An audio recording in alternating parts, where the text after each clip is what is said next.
Bueno, pues muy buenas tardes a todas y todos. En primer lugar, pues mi agradecimiento a Ana Mari, a las chicas, los chicos que estuvieron en esta organización. Me conmovieron. Realmente un problema tan complejo, tan sentido, tan horroroso y al mismo tiempo sobre el que tenemos que pensar en esperanzas.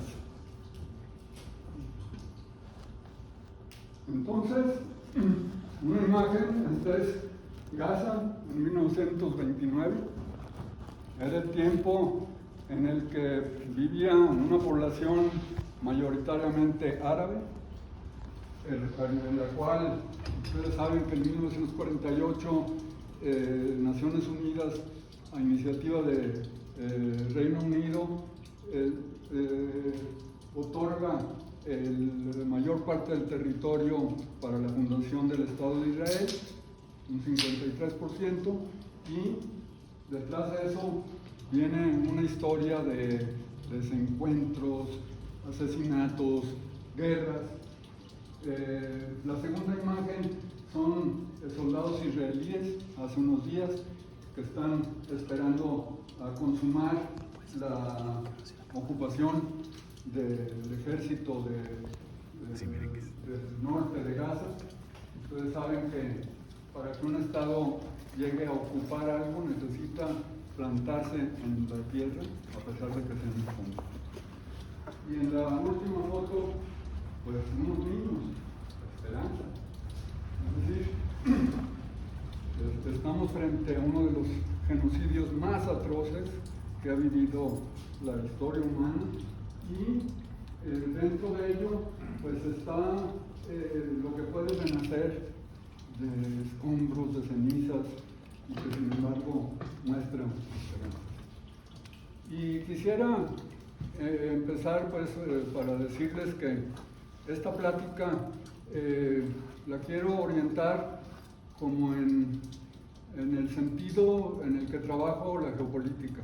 Es decir, la geopolítica generalmente se entiende como la ciencia para la expansión del Estado, ¿sí? El que tenga más ejércitos, el que tenga más poder, el que se apropie de los recursos naturales. Y bueno, en la visión crítica que tenemos de la geopolítica, algunos estamos procurando decir que hay una geopolítica de la paz, ¿no? Pero no de cualquier paz, sino una paz con justicia, con equidad, con dignidad, y que eso es lo que está en juego acá. Y el espíritu de la plática pues es unir sentimiento y pensamiento. Es decir, no podemos esperar un análisis así absolutamente objetivo, neutro, de batita blanca, en el que no nos vamos a manchar con la realidad. Estamos muy manchados con la realidad. Y entonces, quisiera pedir en primer término que Tindy Marchena nos lea un escrito que fue en parte también lo que me conmovió para estar hoy aquí, porque ese escrito reúne el espíritu de lo que pueden ser estos diálogos de paz. O sea, vamos a pensar en la paz, vamos a pensar en cómo le contribuimos, aunque sea con un granitito de arena, a todo este gran magma de destrucción y de sufrimiento. Por favor. Gracias, Jaime. Hola, yo soy Tindy y les voy a compartir una reflexión que hice justamente un día que estaba como estudiando toda la geopolítica que nos platicaba Jaime, como todos los estrategas políticos, este juego de ajedrez fríamente calculado. Y llegó un punto en el que me abrumó mucho y me senté a tener un momento conmigo misma introspectivo de desde dónde me quiero relacionar, cómo quiero pensar yo de estas personas, qué deseo yo, qué espero yo dar de mí misma, y me gustaría compartirlo con ustedes. A ver si resuena una luz. Hoy apuesto por la más resistente de las llamas, la esperanza. esa llama que, incluso en la oscuridad más profunda, sigue ardiendo. Esa eterna centinela en la noche que aún en lo profundo del abismo nunca deja de danzar. Hoy me atrevo a imaginar a los estrategas políticos dejando por un segundo su papel de jugadores en un ajedrez de sombras, siendo capaces de ser arquitectos de puentes, tejedores de soluciones. Hoy me atrevo a elevar el rezo con el ferviente deseo de que un destello de humanidad encienda sus corazones y los haga capaces de trascender las líneas de la agenda política que solo beneficia a una minoría. Sobre todo me atrevo a llevar ese deseo a mi actuar del día a día, que cada conversación, cada encuentro que tengo se hace a la paz y el entendimiento. Que la sombra, ese incómodo invitado que esconde en su seno una medicina, sea un bálsamo que juntos podamos descubrir y recibir. Tomarlo como una oportunidad para demostrar que las resoluciones humanitarias no son meras utopías, sino metas alcanzables.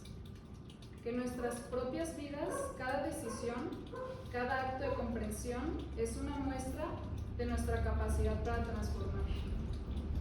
Que este pensamiento enciende en nosotros el fuego del valor, del compromiso y de una esperanza que, en lugar de sucumbir entre las tormentas, se erige firme y luminosa. Que tenemos el poder de ser jardineros de la paz, arquitectos de un futuro donde la esperanza no sea solo un susurro, sino una canción fuerte y clara. Gracias.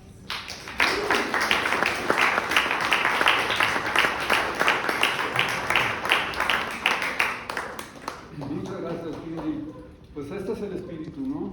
Diálogos de paz, maneras de entender que pues yo les voy a ofrecer una explicación que a lo mejor les resulta un poco árida, complicada, etc.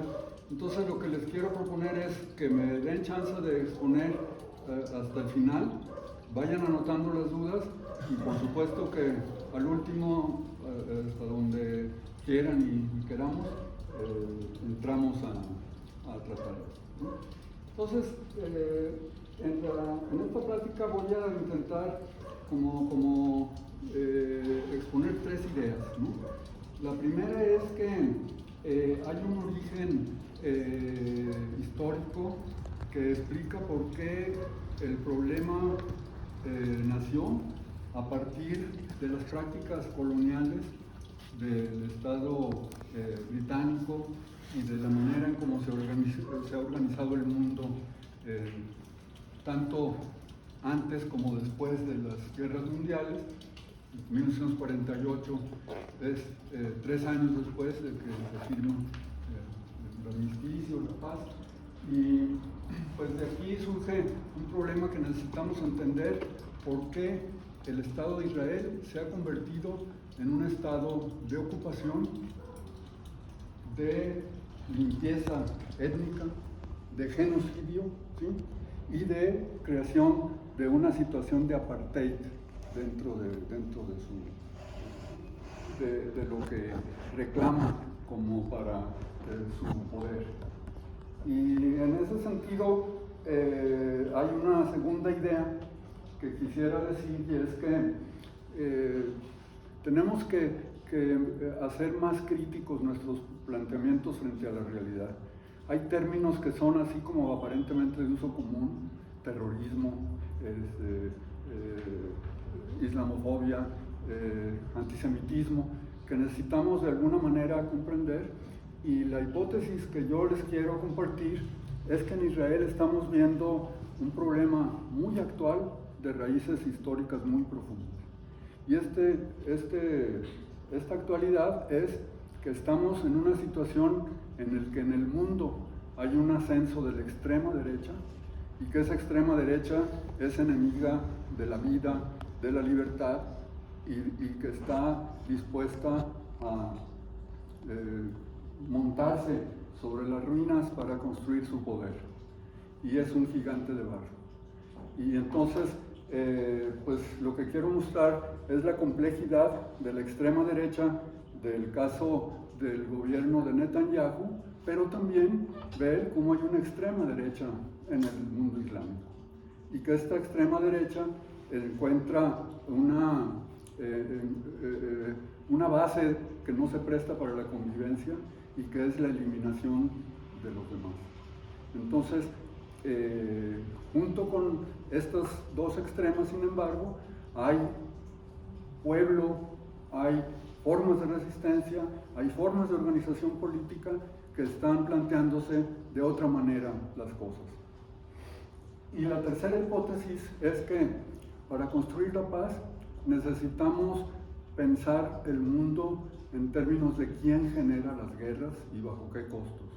De ahí que me pronuncie por un pacifismo radical que tiende a pensar que solamente que derrotemos al complejo industrial militar, que solamente que reorientemos el gasto para que se deje de comprar destrucción y de imponer destrucción en el mundo, y que tenemos una gran esperanza en el movimiento de solidaridad internacional, que tenemos una gran esperanza en la incidencia de algunos gobiernos que están decantándose dentro de algo que hemos reconocido como una política de no alineamiento activo, es decir, de no apoyar indiscriminada y acríticamente a un gobierno.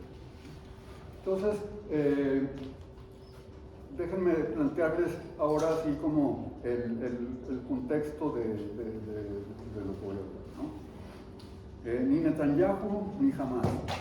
Pensar y sentir la complejidad del genocidio del pueblo palestino, el cual también requerirá la liberación del pueblo israelí, la paz y la lucha de los pueblos. Toda guerra es una derrota para el alma humanitaria. Las relaciones de poder mundial dominadas por el capitalismo y disputadas por una constelación de potencias que no se autodefinen como capitalistas se nutren de la destrucción de vidas humanas y no humanas. Esos poderes dominantes se sustentan sobre un complejo militar industrial que impone la necropolítica, apropiarse de la decisión sobre quién vive y quién es prescindible, desechable. El negocio de las armas está en la punta del régimen de acumulación capitalista y en su vanguardia el poderío nuclear, aunque se confrontan múltiples y complejas maneras de definir, de nombrar, de relatar el horizonte de civilización al que se pertenece o aspira. Hay, sin embargo, una narrativa sobre la configuración del sistema mundo que es a la vez el de la modernidad occidental, una modernidad que esconde su poder en sus orígenes coloniales, que esconde el supremacismo racista, el patriarcado y la subordinación destructiva de la naturaleza, pero que también contiene aportes para la convivencia universal en la democracia, los derechos humanos universales y aspiraciones para la convivencia pacífica. Ese llamado occidente colectivo es confrontado por dos proyectos.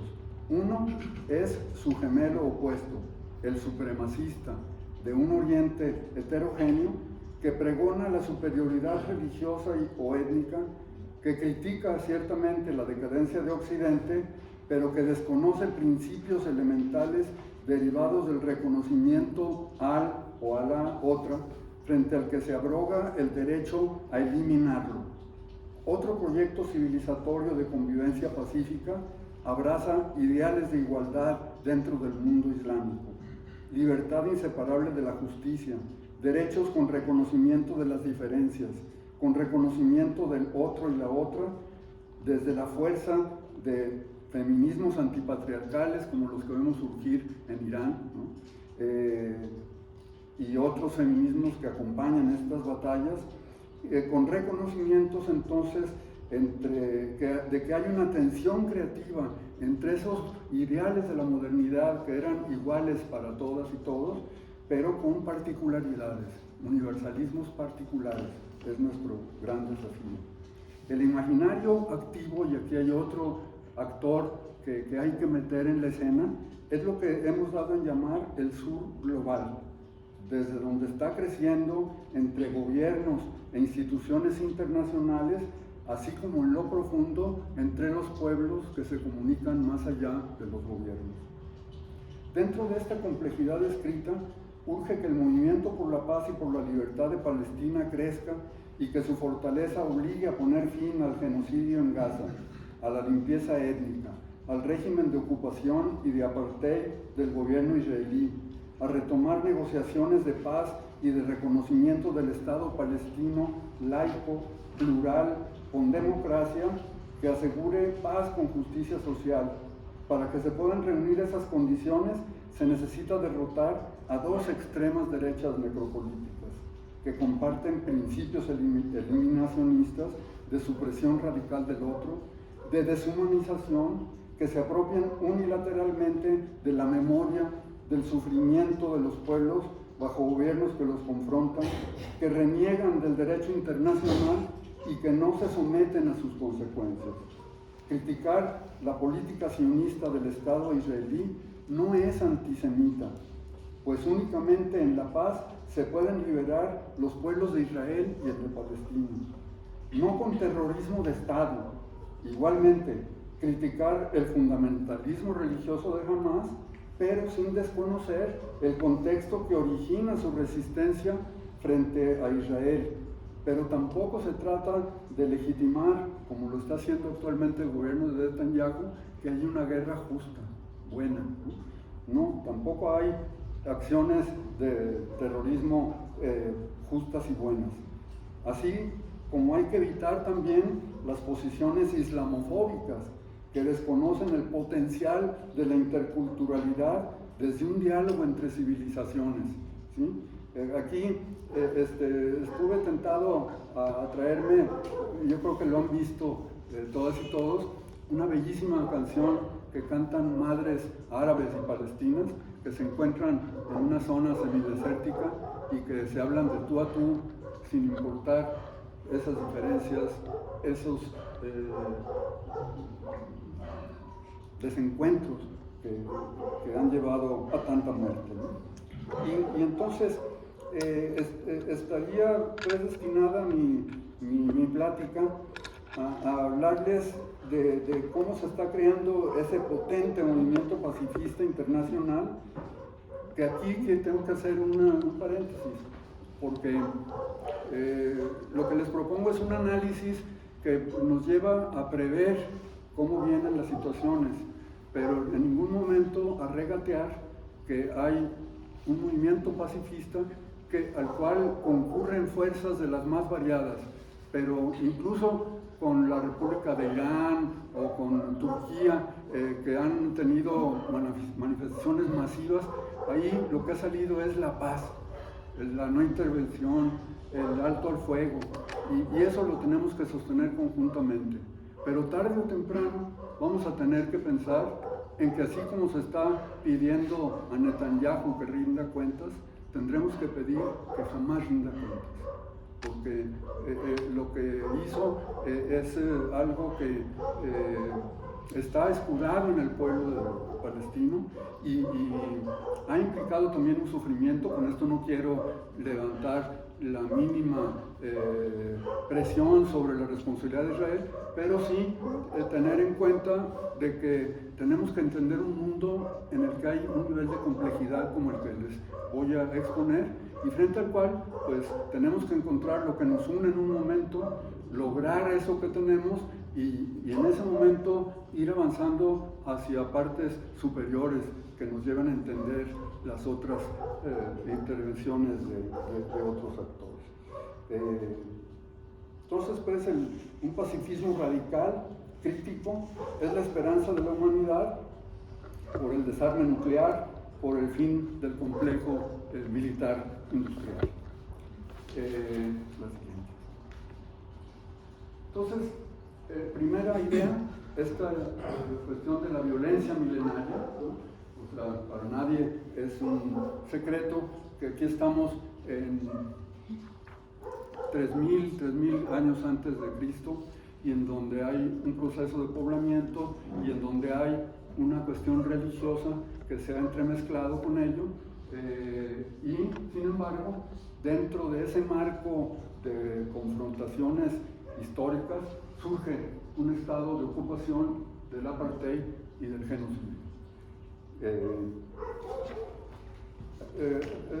Traigo aquí una pequeña cita de una declaración de Biden ayer. Biden y Netanyahu chocan abiertamente sobre Gaza por primera vez en más de 2 meses de guerra. Es una noticia del País de ayer. Este martes en Washington, Biden ha asegurado que Netanyahu debe de cambiar de coalición en la que está la ultraderecha porque es la más conservadora en la historia del país y le está haciendo muy difícil moverse, ya que no quiere una solución de 2 estados al conflicto de Oriente Próximo. Ahora, la Casa Blanca quiere allí de vuelta a la Autoridad Nacional Palestina, vamos a verlo, tras la guerra. Netanyahu pues se opone y entonces dice, cito, tras el gran sacrificio de nuestros civiles y nuestros soldados, no permitiré la entrada en Gaza de aquellos que educan, apoyan y financian el terrorismo. Se trata de una idea muy extendida en el campo más opuesto a un acuerdo de paz. La violencia palestina está desvinculada de la ocupación militar israelí. Ella se nutre de una enseñanza escolar en la que la Autoridad Nacional Palestina, basada en el odio al judío, así como de las ayudas económicas que da a las familias de los mártires, los muertos en el marco del conflicto con Israel, sea atacando o no y motivan a otros a cometer atentados. Entonces, ustedes pueden encontrar aquí algo que yo firmaría, ¿no?, inmediatamente, las declaraciones de Biden. Sin embargo, están enmarcadas en un discurso esquizofrénico y muy manipulador, porque esto está destinado al electorado estadounidense, ¿no? Están por elegir presidente y sin embargo en Naciones Unidas, antier, se opusieron a que hubiera un alto al fuego. Fue el único integrante del Consejo de Seguridad que se opuso a que hubiera un alto al fuego en Israel, ¿no? Entonces, vaya descaro. Pero bueno, vamos viendo entonces estos factores. Los saqué de una publicación de Amnistía Internacional en donde nos dan 8 claves para entender al Estado de Israel actual. La primera, si quieres pasamos a nomás, es la creación del Estado de Israel y el problema demográfico, ¿no? Ustedes ven aquí cómo este era el mapa de 1948, ¿no? Cómo se ha ido cercenando el territorio, fragmentándolo y llenándolo internamente de muros que hacen implosionar las posibilidades de existencia del pueblo de palestino, que está fundamentalmente en la franja de Gaza y en Cisjordania. Y además donde aquí está uno de los puntos que son claves para entender el conflicto, que es Jerusalén, ¿no? Jerusalén es una capital que Naciones Unidas le declaró un estatuto especial, cosa que en 1980 desconoce el Estado de Israel y la proclama como capital única, y de hecho es como el asiento al cual llegarán quienes apoyen al gobierno de Netanyahu para establecer sus embajadas en lugar de en Tel Aviv, que es la capital de Israel, en Jerusalén, ¿no? Y es que ahí Jerusalén es justamente eso que uno de los grandes historiadores del Mediterráneo, que se llama Fernand Braudel, decía que en el Mediterráneo se encuentran 3 religiones que se abrazan y al mismo tiempo se dan puñaladas por la espalda, ¿no? El cristianismo, el judaísmo y el islamismo. Y entonces esa capital es esa parte contradictoria en la que ha habido agresiones históricas múltiples, las cruzadas, las formas de conquista brutales, la colonización, los imperios, etc. Entonces, con el paso de los años, las comunidades judías asentadas en la Palestina histórica fueron creciendo y con ello aumentaron los enfrentamientos entre los palestinos que reivindicaban la independencia y los judíos que consideraban ese territorio como propio. Ante este panorama, el Reino Unido acudió a Naciones Unidas en 1947, que emitió la resolución 181. Esta resolución dividió la región en dos estados, uno árabe y otro judío. A este último se le asignó el 54% del territorio. A Jerusalén, ciudad clave para ambas culturas, se le asignó un estatus de corpus separatum bajo un régimen internacional. La segunda clave tiene que ver con las guerras de 1948 y 1967. ¿Sí? Se trata de la población refugiada más antigua en la historia moderna y uno de los principales focos de debate del conflicto, ya que la resolución 194 de la ONU en 1948 reconoce el derecho de retorno e indemnización de las personas refugiadas palestinas de aquel conflicto, y también se le reconoce a sus descendientes. 75 años después, la resolución sigue sin cumplirse. En 1967, tras la Guerra de los 6 días, en donde Israel ha tenido una enorme dificultad con los países árabes de su región inmediata, y hubo una guerra en 1967 con ellos, en donde Israel pasó a ocupar la totalidad de Gaza y Cisjordania, generando un nuevo éxodo de palestinos de aproximadamente 500.000 de personas. Esta guerra es el comienzo oficial de una ocupación y colonización a través de los asentamientos ilegales en los territorios palestinos ocupados, que dura ya más de 50 años. Otra vez, pues destacar entonces cómo ustedes pueden ver esta cuestión de los muros, hay que retenerla, ¿no? Porque vean ustedes cómo está fragmentado el territorio a partir de muros que dividen. Esta es el área de Cisjordania, Palestina ocupada, y dentro de ella entonces una definición pues de un estado de apartheid, ¿no? En el que hay ciudadanos libres y ciudadanos ocupados que tienen que rendirse ante el ocupante. Pasamos a la siguiente. La cuestión demográfica también es muy importante, porque aquí hay dos contrastes. Una, aquí ven, sí se entiende, ¿no? Lo que es una pirámide de población. Cada franjita es el de 0 a 4 años, de 5 a 9 y así, ¿no? Entonces, esta es la de Palestina. Ustedes pueden ver que está más ancha aquí abajito, población mucho más joven, ¿no? Y aquí la de Israel, que tiene una población no envejecida, pero con una base, digamos, más de reposición de generaciones.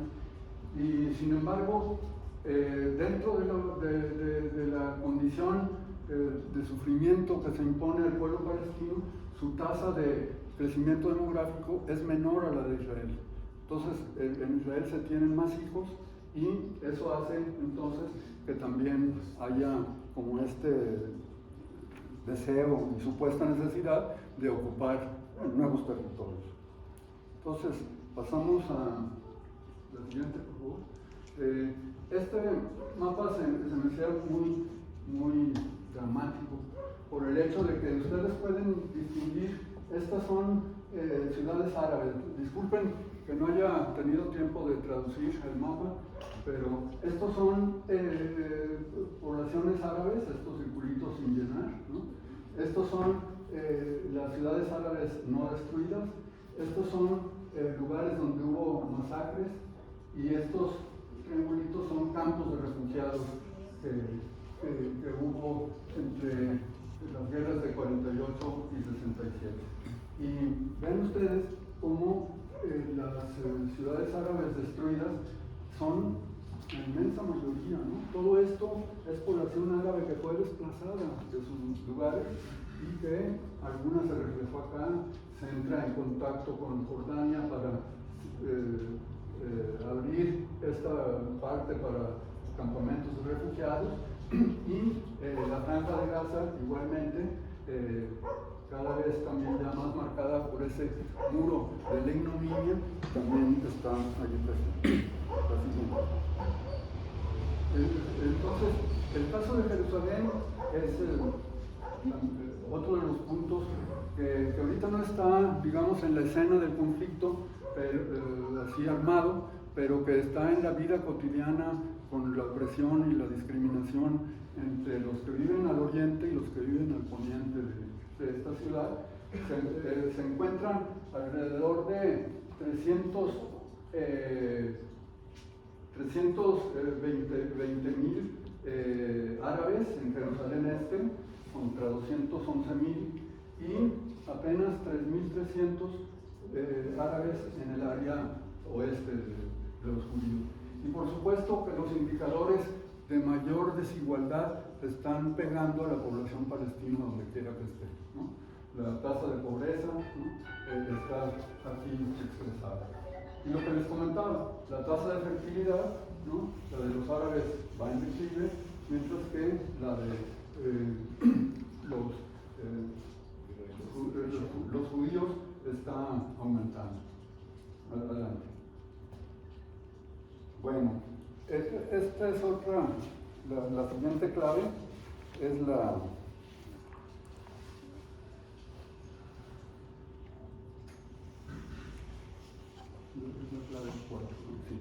clave 4, son los acuerdos de Oslo y Camp David 1 y 2, los acuerdos de Abraham en la loma.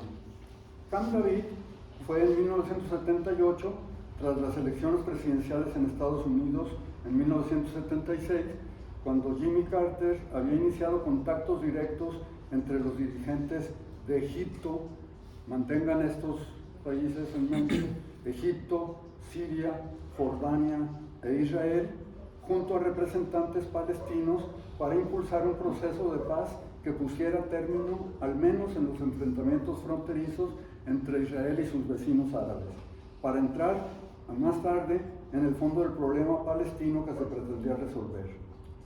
Los acuerdos de Oslo, que ese es un punto de quiebre muy interesante y que hay que también tenerlo presente, fueron firmados en 1993 y se enmarcan en un proceso de paz que comenzó en Madrid en 1991. En esta época se produjo el reconocimiento del Estado de Palestina por la ONU y la primera intifada palestina contra la ocupación. Las intifadas son esas imágenes desgarradoras de la población oprimida, ¿no? Discriminada, tendiente a ser destruida, con piedras en la mano que resisten a los tanques israelíes.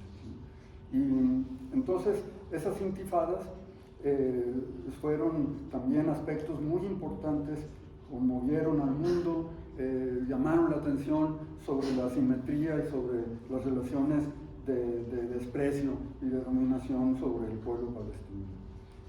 Y entonces los acuerdos preveían 5 años para alcanzar un acuerdo de paz permanente, pero que no se consiguió. Después vienen la cumbre de la paz en Oriente Medio de Camp David, también llamado Camp David II, de julio de 2000, se llevó a cabo entre el presidente de Estados Unidos, Bill Clinton, el primer ministro de Israel, Ehud Barak, y el representante de la autoridad palestina, Yasser Arafat. La cumbre entre el 11 de julio y el 25 de junio no tuvo acuerdos. En su conclusión, una declaración trilateral fue emitida definiendo los principios acordados para guiar las futuras negociaciones. Esta conferencia no logró alcanzar un acuerdo definitivo que pusiera fin al conflicto palestino-israelí. Y luego están los acuerdos de Abraham de 2020, que fueron firmados por Emiratos Árabes Unidos, Bahrein, Sudán y Marruecos, bajo los auspicios de Donald Trump. Ellos buscaban avanzar en la normalización de relaciones con Israel, porque Israel estaba, como les digo, con unas tensiones muy fuertes con el mundo árabe, y estos acuerdos intentaron como sacar el problema de Palestina y entrar en una serie de negociaciones bilaterales del gobierno de Estados Unidos con estos países a los que acabo de citar, ¿sí?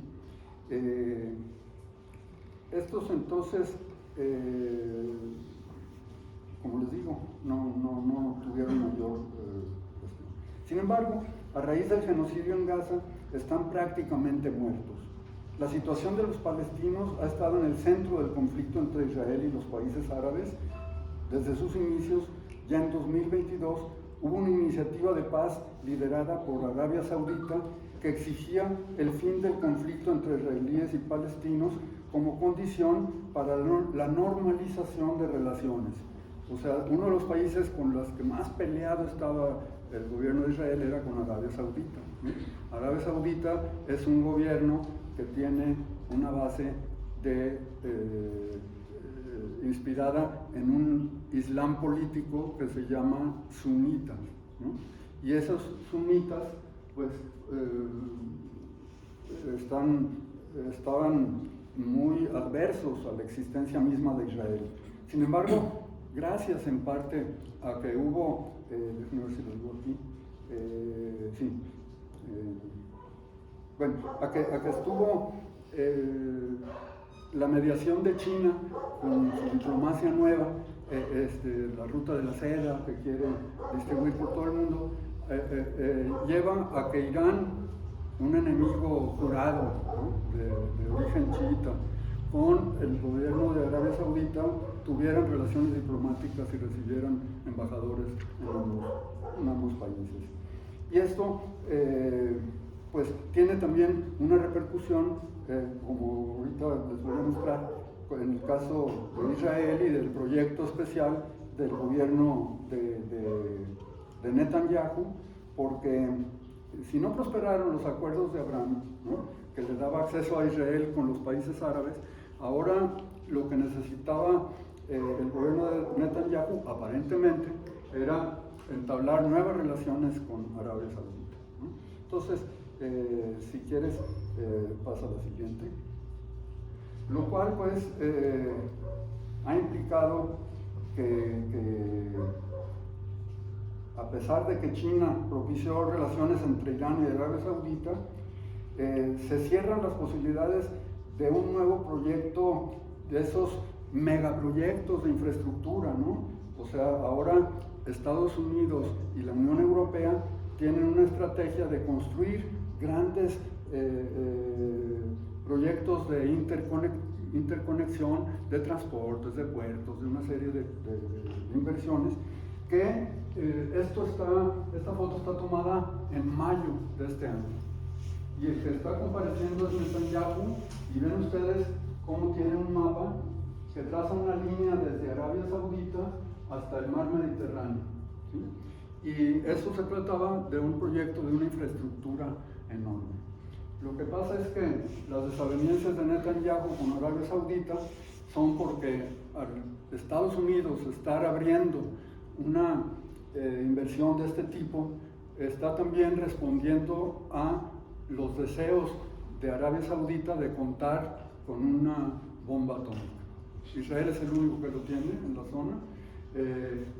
Irán, ustedes saben que ha estado batallando entre que es tecnología nuclear para la paz y que está también de por medio la construcción de tecnología nuclear guerrera, y entonces esto no le conviene para nada al gobierno de Netanyahu.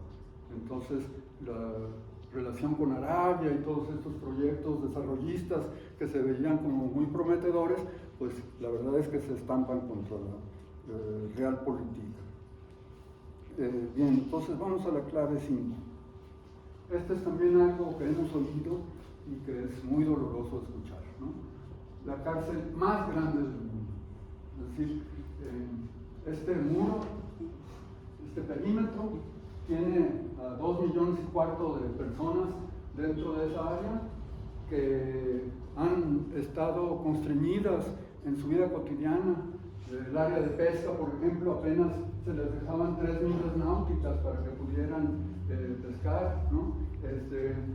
Los pasos estaban absolutamente diseñados para evitar cualquier movimiento que no esté supervisado, vigilado por Israel, lo cual puede ser auténtico. Sin embargo, pues ha vulnerado derechos en la que ni se reconoce como Estado y ni se le reconoce autonomía en sus relaciones, pues entonces ahí entra el Estado de Israel con toda su control militar. Pues como ustedes saben, el ejército de Israel es el tercer ejército del mundo en términos de tecnologías, y eso pues implica que hay toda una serie de mecanismos de supervisión que, curiosamente, y aquí un paréntesis, una de las hipótesis que ha sido más o menos difundida es que el grupo Hamas está financiado por Netanyahu, que el propio Netanyahu, ante las debilidades de su gobierno, es decir, Netanyahu es una persona que cuando regresa al gobierno cobra inmunidad para no ser juzgado por crímenes de corrupción que ha cometido, y el 7 de octubre, no me acuerdo si era sábado, creo que sí, el caso es que todos los sábados, desde hacía un poco menos de un año, hay manifestaciones así multitudinarias en distintas ciudades de Israel pidiendo que Netanyahu renunciara, porque quería hacer una reforma del sistema judicial que le daba todavía más poder para alimentar la maquinaria de colonización de los territorios ocupados. Entonces, son datos como para problematizar y no darlos por ciertos, pero para meterlos en el horizonte, porque en esos términos de la política internacional podemos pensar mal y acertar, ¿no? Y entonces hay que ver qué sucede. Y por otro lado, pues, es esta cárcel, porque todo lo que se refiere a cuestiones de los recursos vitales, ¿no? Aquí están los acueductos, los pozos de obtención de agua, etc., y el abandono de Gaza. Por eso Netanyahu se atreve a declarar el estado de sitio y el no permitir la entrada de ayuda humanitaria, ¿no? O sea, tiene todos los rasgos, pues, de un criminal genocida de guerra, ¿no? En donde el agua, los alimentos se están ya a punto de generar una situación de crisis interna brutal, ¿no? para ese pueblo. Bueno, ¿qué más? Entonces, es también Gaza, como lo dijo Antonio Guterres, el mayor cementerio de niños en la historia. Una de las regiones donde la situación humanitaria es extremadamente preocupante y donde viven 2.300.000 personas, de las cuales más de la mitad son menores. Gaza es uno de los lugares más densamente poblados del mundo. El 38% de la población de este país antes del 7 de octubre vivía en pobreza, el 54% padecían inseguridad alimentaria y más del 75% dependían de ayudas humanitarias, ¿sí? El 35% de las tierras agrícolas y el 85% de sus aguas de pesca son total o parcialmente inaccesibles debido a las medidas militares israelíes. Cada día se vierten en el mar entre 50 y 80 millones de litros de aguas residuales parcialmente tratadas. Más del 90% del agua del acuífero de Gaza no es potable. Alrededor de un tercio de los artículos de la lista de medicamentos esenciales estaban agotados antes del 7 de octubre y hoy lo están totalmente. Entonces pasemos a la clave 6. La manera de entrar a dominar estos territorios es por la política de demoliciones y destrucciones. Hay dos leyes clave en la política de desalojos en Jerusalén Este: la Ley de Bienes Ausentes de 1950 y la Ley de Asuntos Legales y Administrativos de 1970. La primera prohíbe a la población palestina reclamar las propiedades que perdieron durante el conflicto de 1948.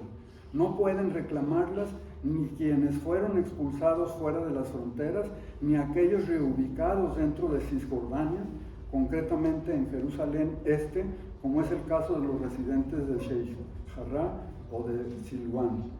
La segunda ley permite exclusivamente a los judíos reivindicar tierras y propiedades, supuestamente propiedad de judíos. Les recuerdo que los acuerdos de Oslo decían, aquí paremos. Los palestinos dicen, reconocemos al Estado de Israel con las fronteras que tenía en 1967. Pero esas fronteras se las ha venido brincando desde los gobernantes, sobre todo los del partido del Likud, que es el partido de Benjamín Netanyahu. Y entonces, pues, aquí tienen ustedes los resultados.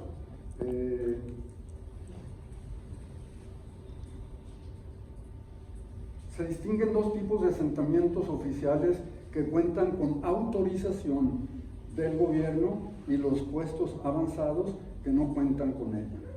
Los asentamientos protegidos por toda la infraestructura relacionada con los muros de Cisjordania y comunicados entre sí por carreteras únicamente accesibles para los colonos son además un importante foco de violencia para la población palestina. Por su parte, los colonos residentes en los puestos avanzados se mueven por motivos ideológicos.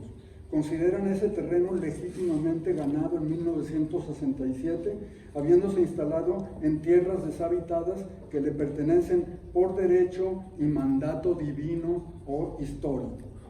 El terreno es suyo porque lo dice la Torá. Todo lo demás no importa. Y por ello consideran legítima y necesaria la violencia que ejercen contra las personas palestinas alrededor de los asentamientos. Y vean los contrastes. Por una parte, el imaginario popular, apropiándose de que el muro representa una ventana a otro horizonte diferente, y la dura realidad, ¿no? El muro dividiendo así, pero en los desheredados, los expulsados, los excluidos, y de la otra parte los que tienen supuestamente todo el derecho. ¿Y qué ha pasado? Pues que después de 1967 en el área de Cisjordania se han hecho aproximadamente unos 700,000 judíos viven en zonas ocupadas, y esos tienen formas de autodefensa que están proporcionadas por el propio Estado de Israel. Bueno, llegamos a la última clave, que es la impunidad, ¿no? Lo más reciente, esta decisión del Consejo de Seguridad, que por cuestiones de que Estados Unidos veta con una mano y con otra le da de nalgadas a Netanyahu, y sin embargo sigue los bombardeos, sigue el exterminio, sigue la ocupación, ¿no? Entonces, el Consejo de Seguridad y otros órganos de Naciones Unidas han emitido alrededor de 31 resoluciones y decisiones respecto de los asentamientos, la anexión de Jerusalén Este, de los altos del Golán sirio, que está, pero es acá en el norte, del Golán sirio, o la anexión de facto de Cisjordania mediante la confiscación de tierras y sus crecientes actividades de asentamiento, así como respecto a la ocupación y a los constantes incumplimientos por parte de Israel de todas estas resoluciones. Israel solo ha cumplido, fíjense el número tan dramático, Israel solo ha cumplido totalmente el 0.5% de las resoluciones en materia de derechos humanos que se le han presentado. Ya ha habido muchas más.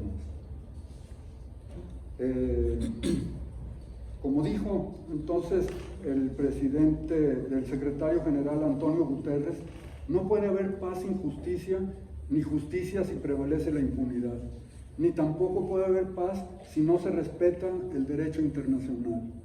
Por lo tanto, el fin de la impunidad de Israel solo pasa por una clara voluntad política de la comunidad internacional que implique la rendición de cuentas y el fin de la cultura de la excepcionalidad.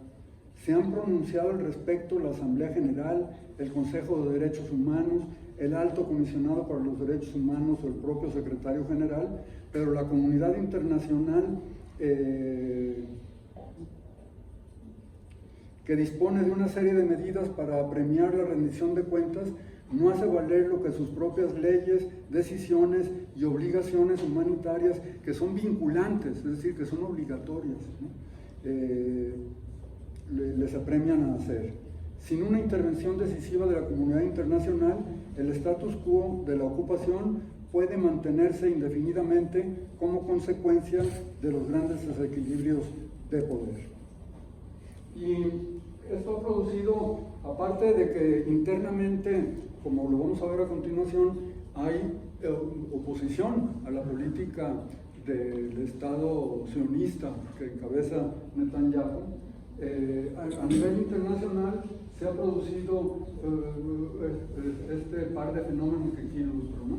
Por una parte, el acuerdo casi unánime de Naciones Unidas con respecto al reconocimiento del Estado de Palestina y el rechazo así tosudo, inamovible, terco, con los altos costos que esto tiene por parte del gobierno de Israel, ¿no? Y luego podemos contrastar que también, así como la condena contra la agresión rusa contra Ucrania dividió al mundo, ¿no? Pero una mayoría está a favor de la coalición de la OTAN y la Unión Europea y Estados Unidos. En el caso del ataque de Israel también vemos que se presenta este fenómeno, pero en donde hay como un aspecto que es el que yo les decía del no alineamiento activo, ¿no? En nuestra región ha habido posiciones que me parecen muy dignas, como es la del gobierno de Petro en Colombia, ¿no? que ha puesto los dedos sobre las llagas de lo que está pasando y que no se pueden quedar impunes frente a todas las atrocidades del genocidio. Y por otro lado, bueno, sin que entremos en cuestiones de política nacional, pero en el caso también de López Obrador, de Gabriel Boric en Chile, ha habido este llamado al desescalamiento y a la búsqueda de soluciones pacíficas con base en negociaciones diplomáticas, ¿no? Y cosa que para Israel suena como a conspiración total. Entonces, vamos a entrar a la segunda parte. Entonces, ¿qué pasa pues entre ese occidente, ¿no? y el mundo árabe islámico? Porque para hablar de Oriente, pues es muy grande el término, ¿no? Y a veces esta cuestión, que por cierto, ya veo a quien va a complementar todas las barbaridades que estoy diciendo. Te doy la bienvenida, estimado hermano Iván, porque le voy a pedir que al final comente lo que estoy presentando, ¿no? Es un compañero que es un gran conocedor del Medio Oriente y del mundo islámico. Entonces, estamos entre dos, un Oriente que se ha construido con base en estas dos pistas, que tiene valores muy importantes para ser rescatados por la humanidad, pero que al mismo tiempo tiene unas prácticas que distorsionan y se apropian sesgadamente de todas esas instancias, ¿no? Entonces,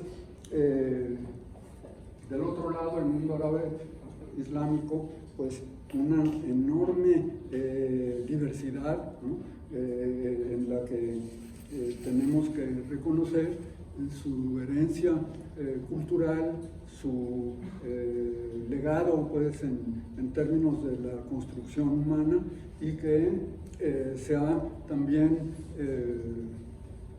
desde las visiones estas unilaterales, simples, está el occidente de los buenos y del bien, y el mundo árabe islámico del mal, la guerra, la trampa, etc. Sí, la figura. Es decir, tenemos por un lado la herencia de lo que los pueblos árabes idearon como un califato, ¿no? Que era una parte heredada por el imperio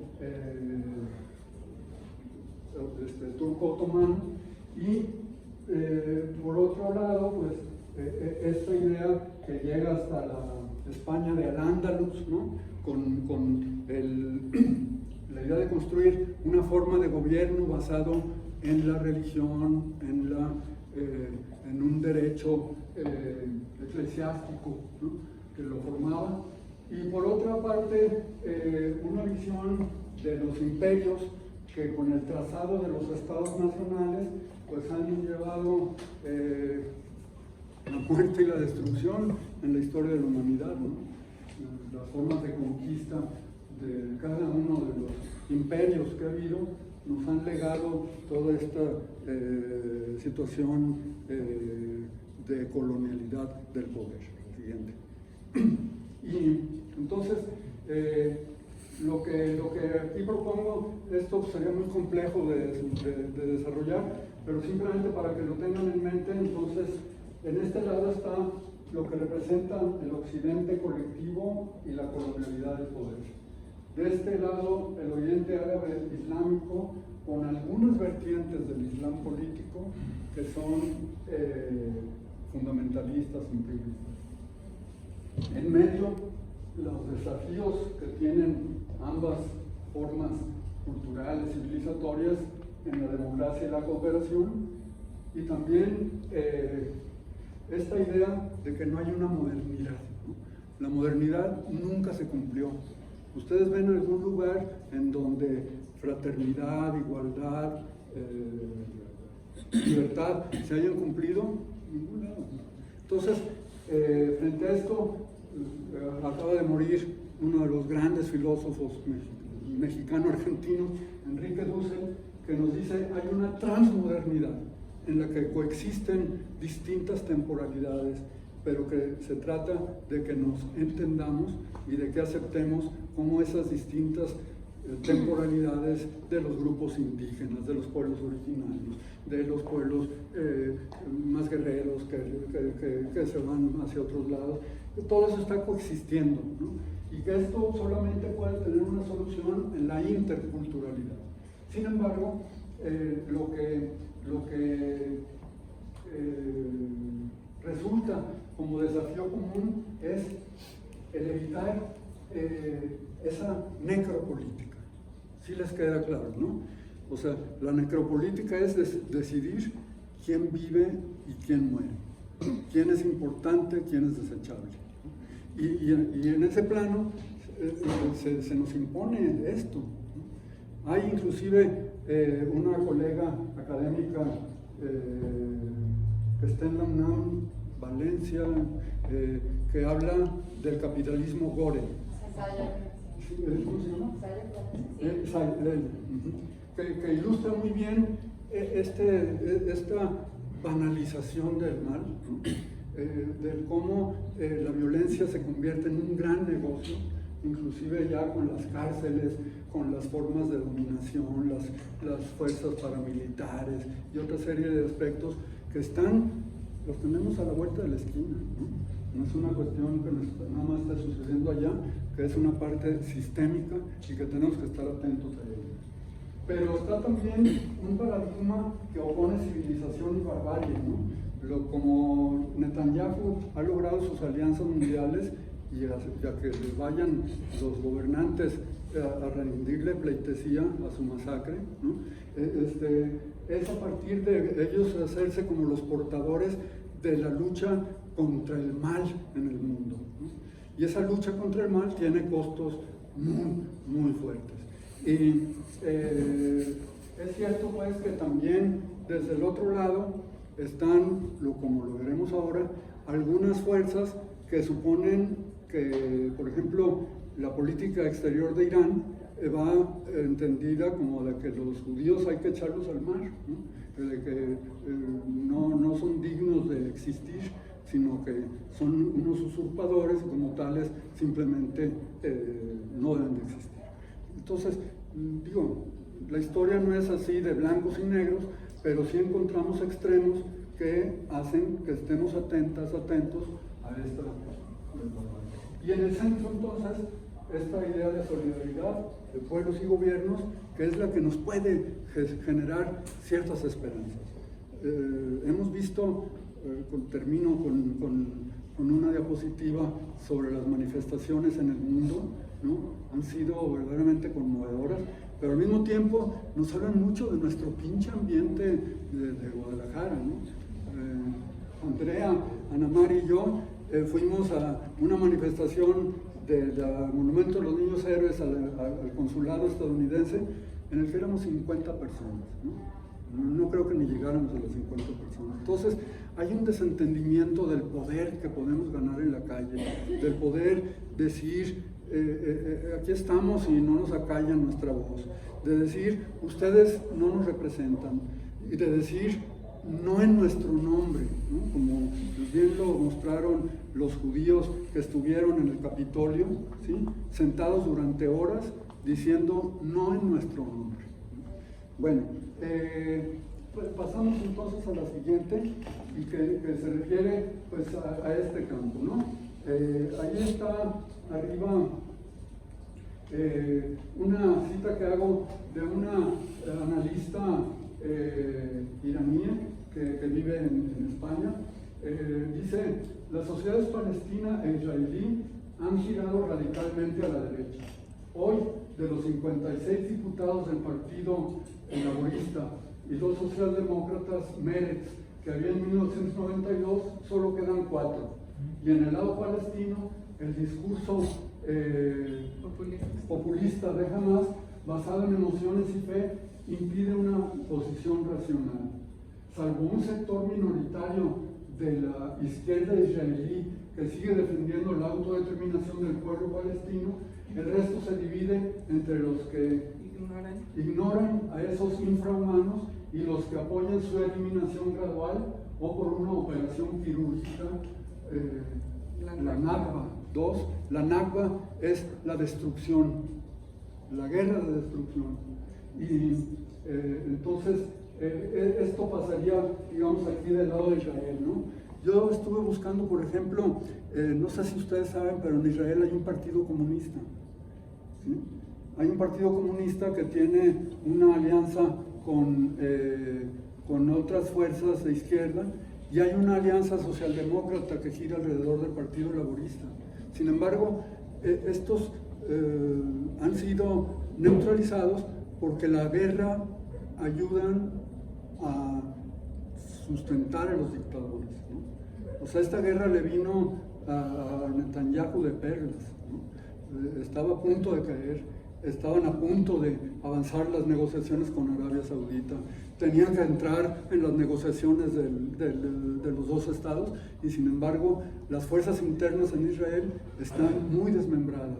Ahora los familiares de las personas secuestradas por Hamas están ejerciendo una presión muy importante para que bueno, no ha sido lo suficientemente fuerte como parar todos esos bombardeos indiscriminados, pero es una fuerza que puede componer algo que es importantísimo y que lo enunciaba directamente Biden. Mientras ese gobierno ultraconservador esté en Israel, no hay posibilidades de que se llegue a la paz, ¿no? Y mientras sigan existiendo gobiernos como el de Milei recientemente, que se pone el boinete, no me acuerdo cómo se llama, el de los judíos. Entonces, pues él está ya dispuesto a que la embajada de Argentina se vaya a Jerusalén en lugar de Tel Aviv, que se les dé armas y demás. El gobierno estadounidense es de lo más hipócrita.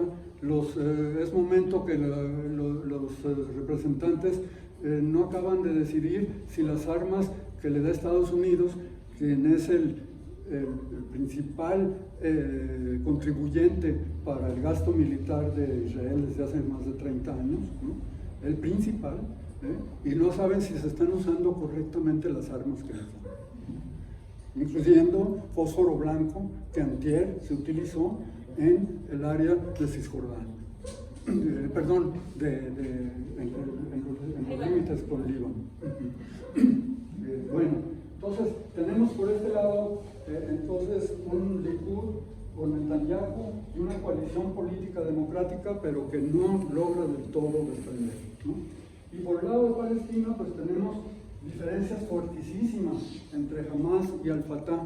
O sea, Hamas llegó al gobierno tras unas elecciones que fueron en 2007, si mal no recuerdo, y entonces estas elecciones fueron como enmarcadas en diferencias muy fuertes que hay con el partido Al-Fatah, que es el que está presente en Cisjordania. Y esas diferencias son en torno a la lucha armada, ¿no? y el papel que juegan ahí los grupos que ahorita vamos a ver, que están relacionados con posiciones del islamismo político integristas. De tal forma que aquí hay un campo de diferencias muy fuerte. Y luego están una serie de coaliciones islámicas de la más heterogénea. Si tienen todavía ánimo, ¿le sigo? Sí. ¿Sí? Bueno, entonces identifiqué 8 organizaciones, ¿no?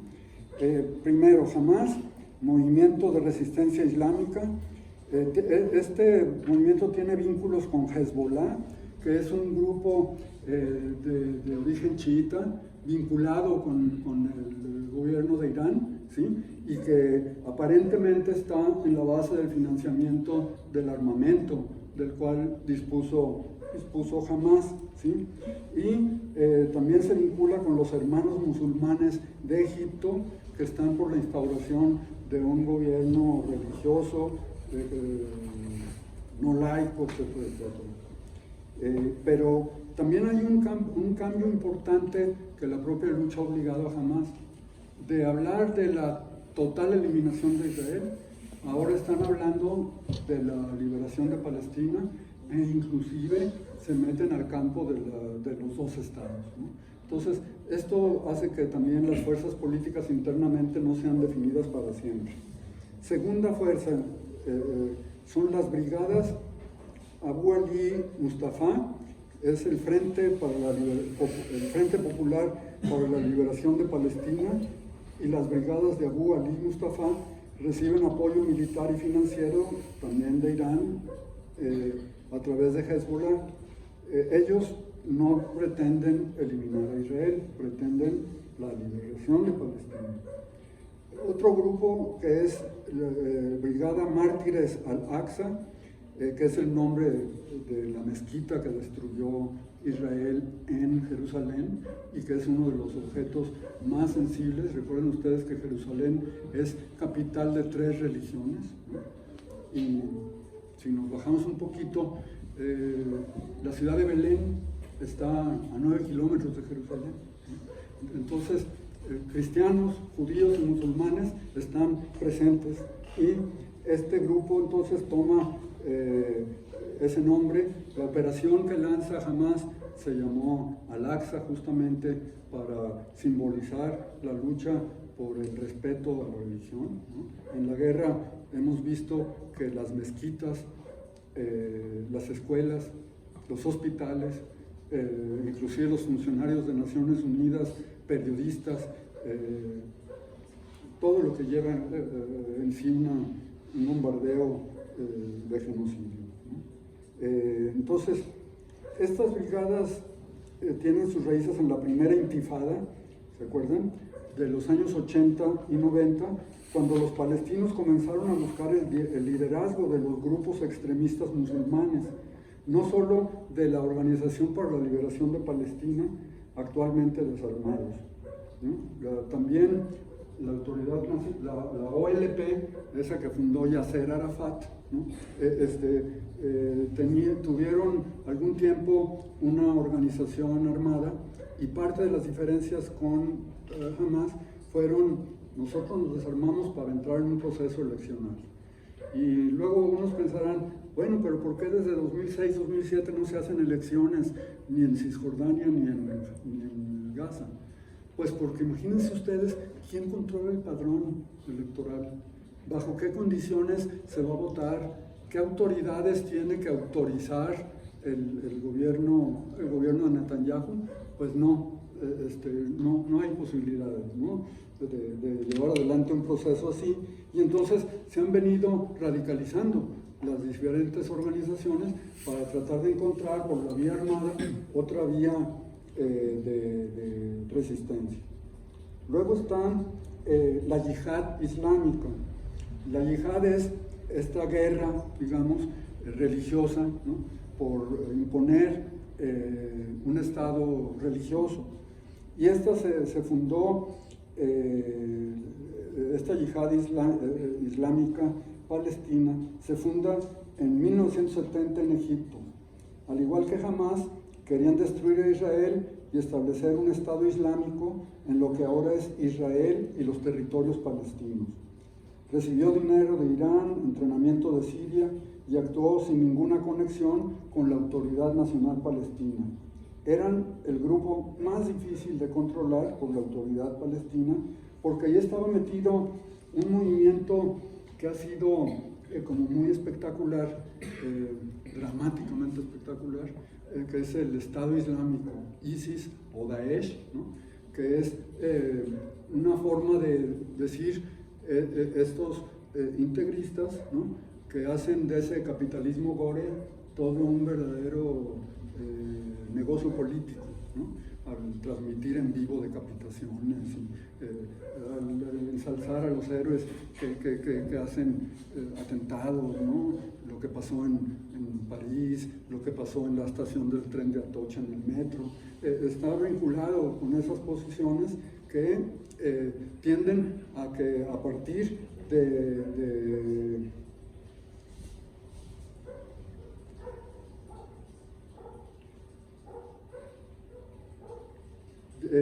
Irak y Siria pretenden instaurar la idea del califato, ¿no?, y de eso irlo extendiendo a todos los estados donde hay presencia musulmana. Sexta organización, las brigadas mujahidines. La palabra mujahidín significa en árabe aquel que hace la yihad, que ejerce un sacrificio espiritual de esfuerzo militar. Operan en cooperación con las brigadas Al-Quds de la yihad islámica. Al-Quds es el nombre en árabe de Jerusalén, ¿no? Y hay pues en este sentido estas brigadas que toman ese nombre como fuente de resistencia, también vinculados con el Hezbollah. Luego, la brigada Al-Nasser Salah al-Din son el brazo militar de los comités de resistencia popular, un conjunto de varias organizaciones armadas palestinas que operan en la franja. De línea islamista, se trata del tercer grupo armado más grande del enclave, tras las brigadas de el-Din al-Qassem de Hamas y las brigadas Al-Quds de la Yihad Islámica. Por último, los fedayines palestinos de las brigadas Abu Ali Mustafa son luchadores de orientación nacionalista entre los palestinos, símbolos del movimiento nacional palestino. Los fedayines palestinos fueron inspirados por las guerrillas en el mundo, ¿no?, tipo Vietnam, o China, o Argelia, o inclusive de América Latina, y su ideología es básicamente socialista o comunista, y su propósito proclamado consistía en derrotar al sionismo, liberar Palestina y establecer un Estado palestino secular, democrático y no sectario, ¿no? Es decir, con esto quiero decir que dentro del Islam hay corrientes que son absolutamente integristas, fundamentalistas, pero hay otras que están en diálogo desde su particularidad cultural, política, estratégica. Y bien, entonces vayamos al tercer y último punto. Entonces, ¿por dónde le entramos a esta idea del pacifismo radical? Bueno, si vemos un mapa del mundo, vean ustedes el nivel de conflictividad, o sea, podemos hablar de la guerra permanente o cómo le hacemos, digo, no es la tercera guerra mundial, pero no es tampoco el fin de la Guerra Fría, ni es una Guerra Fría a dos. Entonces, lo que tenemos es una situación de guerra y destrucción permanente, frente a la cual tenemos que estar muy activas y activos, ¿no? Van desde los puntitos rojos que aparecen aquí en México con todo el problema de la narcoviolencia, ¿no? Hasta, ven ustedes, toda esta parte austral, de toda esta parte meridional de África, ¿no? En la que los conflictos están al orden del día en todos estos países. No quiero detener ninguno de ellos, mostrar que ciertamente el área de Medio Oriente con el conflicto entre Palestina e Israel es uno de ellos, pero ya se ha vuelto de una banalización en la que igual podemos estar desayunando viendo cómo se masacra y se asesina impunemente, y sin embargo nos sentimos impotentes, ¿no? frente a todo esto. Pero no, tenemos un poder, tenemos una manera de narrarnos y narrar hacia los demás lo que queremos ser, ¿no? Y eso no lo tenemos que despreciar, porque la palabra vale, la palabra cuenta, la palabra reúne. El diálogo por la paz nos lleva a que no vamos a ser los mismos o las mismas cuando salgamos de aquí, ¿no? Y eso hay que irnos haciendo cada vez más sensibles y también no resignarnos a que este va a ser nuestro panorama único y eterno. Dentro de eso, por eso la figura de los niños al inicio, ¿no? O sea, necesitamos vida y energía y pasión para poder avanzar contra todo esto. Y eso solamente la podemos obtener a partir de sentirnos nosotros y nosotras, de encontrar pistas para la actuación. Al final van a ver ustedes cómo hay acciones que van contando y que no podemos despreciar ninguna de ellas, siempre desde un pacifismo radical, ¿no? Pero que tampoco es ingenuo, porque la situación, por ejemplo, en este mundo de confrontación con el área árabe islámica, hay experiencias muy positivas. No sé si alguien ha oído hablar de Rojava, en el norte de Siria. Bueno, ahí hay que seguir muy de cerca lo que está pasando, porque ahí se da una experiencia de un grupo de mujeres y hombres que se deciden a enfrentar cuestiones tan divergentes como las del mundo de Turquía, de Siria, ¿no? y del Estado Islámico, que los estaban así como rodeando, oprimiendo, y sin embargo se lanzan, y ellos tuvieron que optar por una vía armada. Entonces, en el pacifismo radical no se puede descartar la resistencia legítima. Es decir, hay situaciones extremas en que si por más que les llegues tú con el corazón en la mano y una voluntad de paz y todo, hay ciertos grupos que te asesinarían si te atreves a ponérteles enfrente, ¿no? Y eso pues no lo podemos combatir con buenos deseos y palabras bonitas, desafortunadamente. Entonces, esta complejidad de la violencia en el mundo nos tiene que llevar a entender cuándo sí y cuándo no, ¿sí? O sea, yo lo que hablo con mis alumnos y alumnas es, a ver, sí es sí y no es no, cuándo sí y cuándo no, ¿no? Porque no podemos tener como un programa, una ruta en la que ya tenemos todo prediseñado y a lo que le vamos a poner palomitas y cruces. Eso se va poniendo conforme trasciende la vida, ¿no? Pero esta primera diapositiva pues iba en este sentido, de pensar que vivimos un mundo lleno de violencia, discriminación, racismo, intereses económicos, financieros y sobre todo ahorita lo vamos a ver, un complejo industrial militar que se nutre de todo esto. Cada vez más guerras entonces. El número de conflictos armados no internacionales se ha más que triplicado en los últimos 20 años, de menos de 30 a más de 90. La mayoría son conflictos prolongados que causan sufrimiento sin fin, que se ven exacerbados por las perturbaciones climáticas, choques climáticos, inseguridad alimentaria, inseguridad económica. Esto lo dijo en mayo también Mariana Spoljari, presidenta del Comité Internacional de la Cruz Roja, dirigiéndose al Consejo de Seguridad de Naciones Unidas. Bueno, entonces tenemos 30 años de conflictos así como asesinos, mortíferos, y ven ustedes cómo esto que está aquí azulito es lo que se refiere al área de Israel y Palestina, ¿no? En la actualidad, probablemente los 18,000 y más muertos que vayan no están reflejados del todo en esta gráfica que pues nomás llega hasta el 2022, ¿no? Pero quiero decir, hay y ha habido situaciones que las vemos tan lejanas que no nos conmueven y que sin embargo se están tejiendo una serie de intereses bastardos, de patentamiento del sufrimiento de la humanidad que no podemos permitir, ¿no?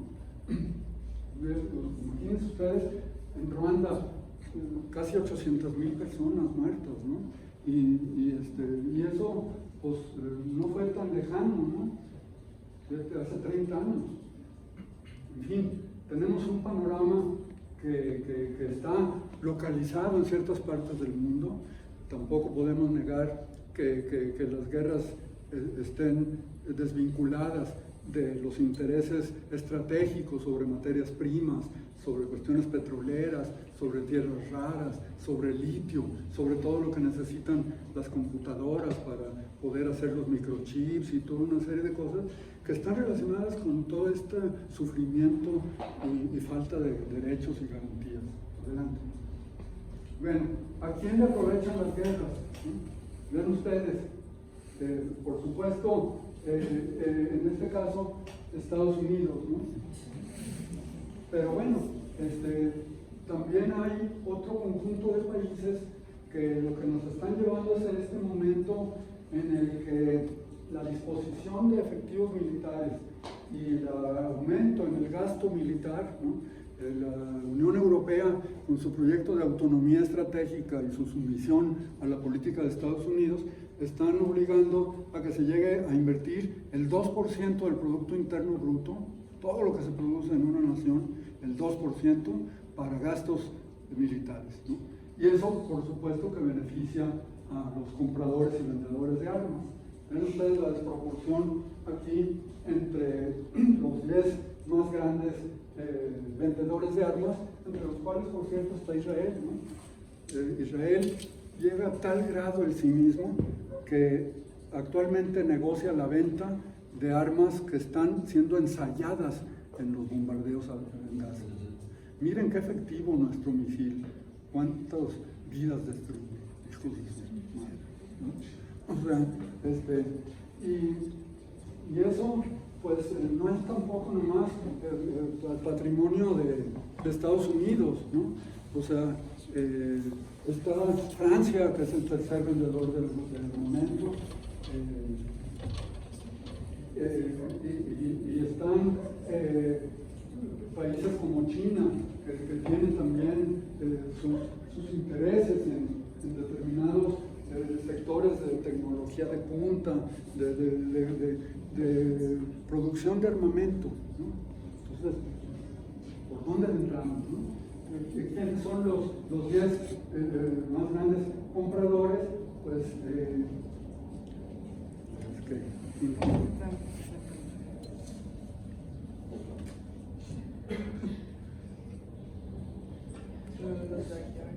sí, bueno, India, Arabia Saudita, ¿no? Y en fin, una serie de países que están en esta carrera armamentista peligrosa y que están causando pues un sesgo importantísimo para todo lo que se refiere a qué papel juega eso de tener ejército y armas y todo esto. Entre paréntesis, por ejemplo, una de las cosas que es difícil, pero España, cuando Pedro Sánchez va frente a Netanyahu y le dice que es insostenible el número de víctimas, al mismo tiempo el complejo militar industrial español estaba negociando la compra de armas en Israel. Y eso yo no le achacaría a Pedro Sánchez incongruencia, pero sí muestra la complejidad de que los discursos de los políticos tienen que mostrar pues ciertos puntos fuertes, pero al mismo tiempo hay una realidad material tan contradictoria y tan limitativa que la tenemos que tomar en cuenta, ¿no? La siguiente. Entonces, esta idea de más allá de los estados, la huella de los movimientos transnacionales.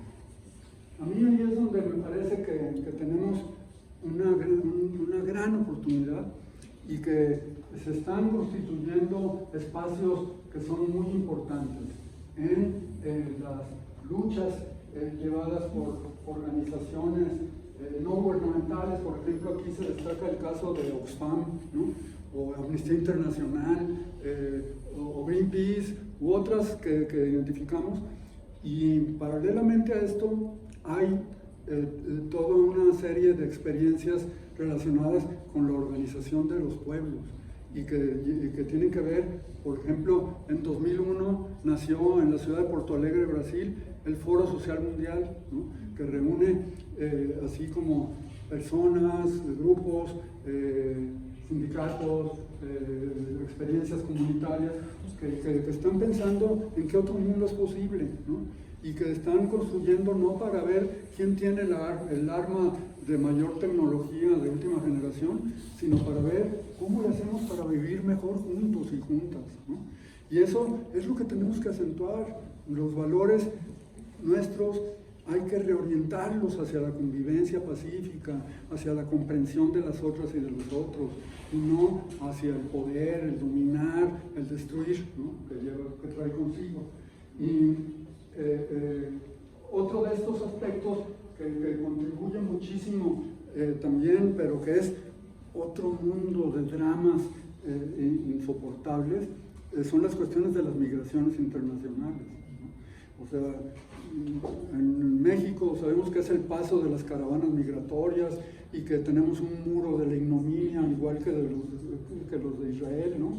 En ya una buena parte de la frontera, y sin embargo ahí necesitamos tender para llegar más fuerte. Esto es como para dejar una reflexión, porque por ahí alguien decía, sí, 2 estados palestinos, pero ¿qué pasa con las economías? ¿No? Imagínense ustedes el paisaje desolador de la Gaza destruida, ¿no? ¿Quién va a pagar? ¿Quién va a reconstruir? Por supuesto que la estrategia del Estado de Israel es ocupar eso. Ya empezaron con colonos en la parte norte de Gaza para hacer ahí campamentos y zonas de ocupación palmo por palmo de la tierra, ¿no? Entonces, sin embargo, por ejemplo, esta cuestión de los oleoductos y gasoductos, Gaza tiene una posición privilegiada en relación, fíjense cómo el gasoducto, en lugar de pasar por Gaza, se tuvo que meter al mar para llegar a Ashkelon, en Israel, o cómo estaban, como aquel proyecto que les mostré de Netanyahu, con una carta en la que, por cierto, el Estado de Israel ya aparecía todo en azul, ¿no? Ya no existe, los palestinos no existen. Y para Netanyahu lo único que existe es, les doy la independencia si yo garantizo la seguridad, ¿no? Entonces, el desafío de la reconstrucción, de la economía, de los 2 estados, es algo que va a requerirnos como humanidad estar presentes. Esas son las bases militares de Estados Unidos, ¿no? Y es la idea, ¿cómo lo tumbamos para beneficiar a la vida en la Tierra? Y Estados Unidos tiene alrededor de 900 bases militares y tropas en aproximadamente 150 países del mundo, ¿no? Con esto también quiero subrayar una cosa que ha sido fundamental en la experiencia de la paz, y es la guerra de Vietnam termina por ser ganada en las calles de Estados Unidos. Y la solidaridad desde los países que sufren esto, con eso no me quiero eximir, ¿no?, de que no tengamos importancia nosotros, por supuesto que la tenemos, pero digo que el punto de quiebre está allí, en esos países en donde pueden hacer planteamientos para decir, ya basta de estar dilapidando recursos para la destrucción y la muerte, reorientemos el gasto militar, ¿no? Veamos otra manera de enfrentar eso. Y aquí les pongo el caso de un movimiento que se llama Make Amazon Pay, ¿no? Este está distribuido por todo el mundo y ya se está viendo que bueno, Amazon no está cumpliendo con los supuestos objetivos para el desarrollo sustentable. Su empresa va a incumplir, ¿no?, en más de 300 años el anunciado objetivo, y Amazon no tiene reparos entonces en apoyar sistemas de violencia y opresión. El gigante tecnológico forma parte de un contrato con el Estado y el ejército israelíes para la capacidad de computación en nube de alta gama, lo que hace que la empresa esté directamente implicada con el apartheid israelí, la ocupación y la campaña genocida emprendida contra el pueblo palestino. Entonces, los movimientos, por ejemplo, que hubo de sindicatos que se rehusaban a enviar mercancías y, por supuesto, armamentos a Israel, son como esperanzadores de que no tienen ellos el sartén por el mango, que no nos hemos decidido tomarlo, que nos hace falta como esa visión del panorama amplio, de saber en qué terreno estamos, cómo nos movemos, pero también de cómo llegamos a actuar frente a tantas injusticias, frente a tanta destrucción, frente a tanta muerte. Y termino con esto. O sea, como lo señalaba en un principio, ahorita no me pregunten si voy a estar marchando al lado de un iraní, o de un sirio, o de un egipcio, ¿no? O sea, ahorita todos los que estemos por la paz en Palestina lo tenemos que manifestar, y tenemos que prever, sin embargo, que hay cuentas pendientes, que la destrucción no tiene solamente un polo, que la destrucción tiene impulsos también destructivos en los que conciben que el otro no debe de existir, que todos tenemos que compartir un pensamiento único, ¿no? Y que este pensamiento único es el del mercado, el de las falsas libertades, ¿no?, el de la venta, del consumo, de deshumanizar a los adversarios, ¿no? O sea, esa figura de Netanyahu diciendo son animales humanos, le vale para decir esos animales humanos se reproducen, tienen una vida que les cuida ese pueblo en el que se escudan, y por lo tanto los bebés o los niños tienen derecho a morir, ¿no? O sea, porque nosotros los identificamos como esos nichos donde nacen los seres humanos, animales despreciables. Pero quedémonos con esta imagen, ¿no?, que es la fuerza de la solidaridad mundial, la persistencia que ha habido en muchísimas ciudades del mundo, no solo de Occidente, sino de todo el mundo, en favor de una Palestina libre, que yo veo que nos tenemos que pensar también en cómo irnos ganando a esos sectores que quedan dentro de Israel, que quedan dentro de Estados Unidos. Sabemos que en Estados Unidos el lobby de judíos, en una democracia que es sociedad anónima, de compra y venta de votos, ¿no?, Ahí el lobby judío, por supuesto que es el que le está amarrando la política exterior a los gobiernos en turno, ¿no? Pero ese lobby judío tiene límites y se los tienen que imponer desde dentro los propios estadounidenses. Y hay convergencias nuevas, hay maneras nuevas de entender y seamos sensibles para eso que les comento, ¿no? ¿Quién naturaliza? ¿Quién? Acaban de ver ustedes esta cosa tan estúpida de la señora Pajés Yergo, poniéndole suástica a la figura de Claudio, ¿no?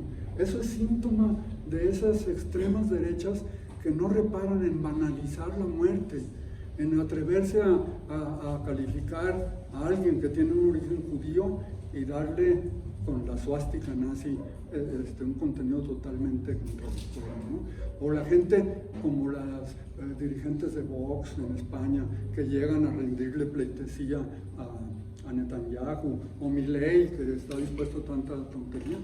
Bueno, frente a eso tenemos mucho que actuar también, no banalizar, no dejar que nos atropellen con ideas distintas a las que no sean de una paz duradera, con justicia, con equidad y con dignidad. Muchas gracias.